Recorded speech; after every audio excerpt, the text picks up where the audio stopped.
ನಮಸ್ಕಾರ ಸ್ನೇಹಿತರೆ, ಎಲ್ಲರಿಗೂ welcome back to our channel. ನಾನು ನಿಮ್ಮ ಗೀತಾ. ಸ್ನೇಹಿತರೆ, ಇವತ್ತಿನ ವ್ಲಾಗಲ್ಲಿ ಬಂದುಬಿಟ್ಟು ನುಚ್ಚಕ್ಕಿ ಚಿತ್ರಾನ್ನ ಹೇಗೆ ಮಾಡೋದಂತ ನಿಮ್ಮ ಜೊತೆ ಶೇರ್ ಮಾಡ್ಕೋತಾ ಇದ್ದೀನಿ. ಈ ವಿಡಿಯೋದಲ್ಲಿ ಸಿಂಪಲ್ ಆಗಿಯೇ ಇದೆ, ಆದರೆ ಟೇಸ್ಟಿಯಾಗಿ ಬಂದಿರುತ್ತೆ. ಒಂದ್ಸರಿ ಟ್ರೈ ಮಾಡಿ ನೋಡಿ, ನಿಮಗೂ ಇಷ್ಟ ಆಗುತ್ತೆ.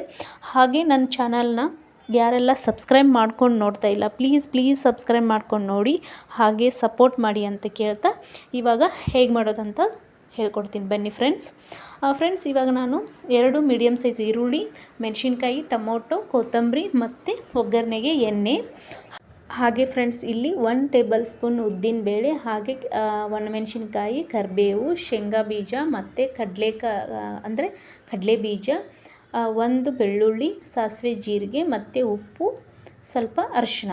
ಇಲ್ಲಿ ನಾನು ರೈಸ್ನ ಅನ್ನ ಮಾಡಿಟ್ಕೊಂಡಿದ್ದೀನಿ, ನುಚ್ಚಕ್ಕಿ ಅನ್ನನ ಮೊದಲೇ ಪ್ರಿಪೇರ್ ಮಾಡಿ ಇಟ್ಕೊಂಡಿದ್ದೀನಿ. ಇವಾಗ ಸ್ಟವ್ ಆನ್ ಮಾಡಿಬಿಟ್ಟು ಇವಾಗ ಒಗ್ಗರಣೆ ಮಾಡ್ಕೊಳ್ಳೋಣ ಫ್ರೆಂಡ್ಸ್. ಒಂದು ಪಾತ್ರೆ ಇಟ್ಬಿಟ್ಟು ಬಿಸಿ ಆಗೋಕ್ಕೆ ಇವಾಗ ನಾವು ಎಣ್ಣೆನ ಇದಕ್ಕೆ ಹಾಕ್ಕೊಳ್ಳೋಣ. ಎಣ್ಣೆ ಬಿಸಿ ಆದ ನಂತರ ಫ್ರೆಂಡ್ಸ್ ಇವಾಗ ಸಾಸಿವೆ ಮತ್ತು ಜೀರಿಗೆ ಹಾಕ್ಕೊಂಡು ಅದು ಸ್ವಲ್ಪ ಚಟಪಟ ಅನ್ನಲಿ. ಅದಾದಮೇಲೆ ಇದಕ್ಕೆ ನಾವು ಇವಾಗ ನಾನೇನು ಬೆಳ್ಳುಳ್ಳಿ ತೊಗೊಂಡಿದ್ನಲ್ಲ, 1 ಚಿಕ್ಕ ಗಡ್ಡೆಯಷ್ಟು ಬೆಳ್ಳುಳ್ಳಿ, ಮತ್ತು ಇದಕ್ಕೆ ಇವಾಗ ಶೇಂಗಾ ಬೀಜ, ಇವಾಗ ಕಡಲೆಬೇಳೆ ಮತ್ತು ಉದ್ದಿನಬೇಳೆ ಇವನ್ನೆಲ್ಲವನ್ನು ಹಾಕಿ ಚೆನ್ನಾಗಿ ಎಣ್ಣೆಲಿ ಫ್ರೈ ಮಾಡ್ಕೋಬೇಕಾಗತ್ತೆ. ಇವಾಗ ಕೆಂಪು ಬಣ್ಣ ಬರೋವರೆಗೂ ನಾವು ಎಣ್ಣೆಲಿ ಫ್ರೈ ಮಾಡ್ಕೋಬೇಕು. ಇದಾದಮೇಲೆ ಇದಕ್ಕೆ ನಾನೇನು ಒಣಮೆಣಸಿನ್ಕಾಯಿ ತೊಗೊಂಡಿದ್ನಲ್ಲ 2, ಅದು ಮತ್ತು ಕರಿಬೇವು ಎರಡನ್ನೂ ಹಾಕಿ ಇದನ್ನು ಸಹ ಚೆನ್ನಾಗಿ ಫ್ರೈ ಮಾಡಬೇಕಾಗತ್ತೆ. ಮತ್ತು ಇದಕ್ಕೆ ಇವಾಗ ಹಸಿರು ಮೆಣಸಿನ್ಕಾಯಿ ಆ್ಯಡ್ ಮಾಡೋಣ. ನಿಮಗೆ ಖಾರಕ್ಕೆ ಹೇಗೆ ಬೇಕು ನೋಡಿ ಹಾಗೆ ಖಾರನ ಹಾಕ್ಕೊಳ್ಳಿ. ಇಲ್ಲಿ ನಾನು ಸ್ವಲ್ಪ ಜಾಸ್ತಿನೇ ಹಾಕ್ಕೊಂಡಿದ್ದೀನಿ, ಯಾಕಂದರೆ ನಮಗೆ ಸ್ಪೈಸಿ ಬೇಕಂತ ಹೇಳಿ.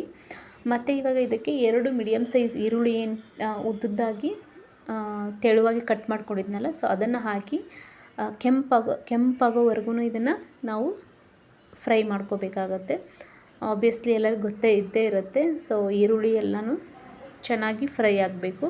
ಇದಾದಮೇಲೆ ಇದಕ್ಕೆ ಇವಾಗ ಟೊಮೊಟೊ ಹಾಕ್ತಾಯಿದ್ದೀನಿ. ನಾನು 1 ಮೀಡಿಯಮ್ ಸೈಜ್ ಟೊಮೊಟೊ ತೊಗೊಂಡಿದ್ದೆ, ಅದನ್ನು ಚಿಕ್ಕದಾಗಿ ಕಟ್ ಮಾಡಿ ಇದಕ್ಕೆ ಸೇರಿಸ್ತಾ ಇದ್ದೀನಿ. ಸ್ವಲ್ಪ ಕೊತ್ತಂಬರಿ ಮತ್ತು ಸ್ವಲ್ಪ ಅರಿಶಿನ ಮತ್ತು ರುಚಿಗೆ ತಕ್ಕಷ್ಟು ಉಪ್ಪು. ರೈಸಿಗೆ ನಾನು ಆಲ್ರೆಡಿ ಉಪ್ಪು ಹಾಕಿರ್ತೀನಿ, ಸೊ ಅದಕ್ಕೆ ಇಲ್ಲಿ ಸ್ವಲ್ಪ ನೋಡಿಕೊಂಡು ನಾನು ಉಪ್ಪು ಹಾಕಿದ್ದೀನಿ. ನೀವು ರುಚಿಗೆ ತಕ್ಕಷ್ಟು ಉಪ್ಪು ಹಾಕ್ಕೊಂಡು ಸೊ ಚೆನ್ನಾಗಿ ಫ್ರೈ ಮಾಡಬೇಕಾಗತ್ತೆ. ನಾನು ಇದನ್ನು ಲಿಡ್ನ ಕ್ಲೋಸ್ ಮಾಡಿಬಿಡ್ತೀನಿ ಎಲ್ಲವನ್ನು ಹಾಕಿ.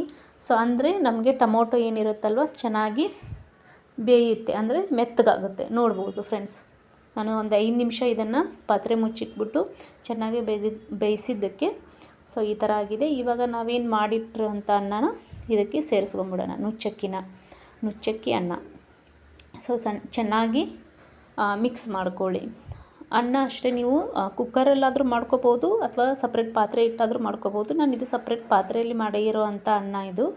ಸೊ ಅದಕ್ಕೆ ತುಂಬ ಉದುರಾಗಿ ಬಂದಿದೆ. ಇದರಲ್ಲಿಟ್ಟರು ಕುಕ್ಕರ್ಲಿಟ್ಟರು ಏನು ತೊಂದರೆ ಇಲ್ಲ, ಟ್ರೈ ಮಾಡ್ಬೋದು. ಸ್ವಲ್ಪ ಇದಾಗ್ಬೋದು, ಬಟ್ ಸಪ್ರೇಟ್ ಪಾತ್ರೆ ಇಟ್ಟರೆ ಚೆನ್ನಾಗಿ ಬರುತ್ತೆ ಉದುರಾಗಿ. ನೋಡ್ಬೋದು ಫ್ರೆಂಡ್ಸ್ ಎಷ್ಟು ಚೆನ್ನಾಗಿ ಬಂದಿದೆ ಅಂಥೇಳಿ. ನೀವೂ ಒಂದ್ಸರಿ ಟ್ರೈ ಮಾಡಿ, ತುಂಬಾ ಇಷ್ಟ ಆಗುತ್ತೆ ನಿಮಗೂ ಕೂಡ. ಒಂದ್ಸರಿ ಟ್ರೈ ಮಾಡಿ ನೋಡಿ, ನನಗೆ ಕಮೆಂಟ್ ಮೂಲಕ ತಿಳಿಸಿ ಫ್ರೆಂಡ್ಸ್. ಮತ್ತು ನಾನು ಮುಂದಿನ ವ್ಲಾಗಲ್ಲಿ ಒಂದು ಒಳ್ಳೆಯ ರೆಸಿಪಿ ಅಥವಾ ಒಂದು ವ್ಲಾಗ್ ಜೊತೆ ನಿಮ್ಮನ್ನು ಭೇಟಿ ಆಗ್ತೀನಿ ಫ್ರೆಂಡ್ಸ್. ಇಷ್ಟೊತ್ತು ನನ್ನ ವಿಡಿಯೋ ನೋಡಿದ್ದಕ್ಕೆ ತುಂಬ ಧನ್ಯವಾದಗಳು ಫ್ರೆಂಡ್ಸ್.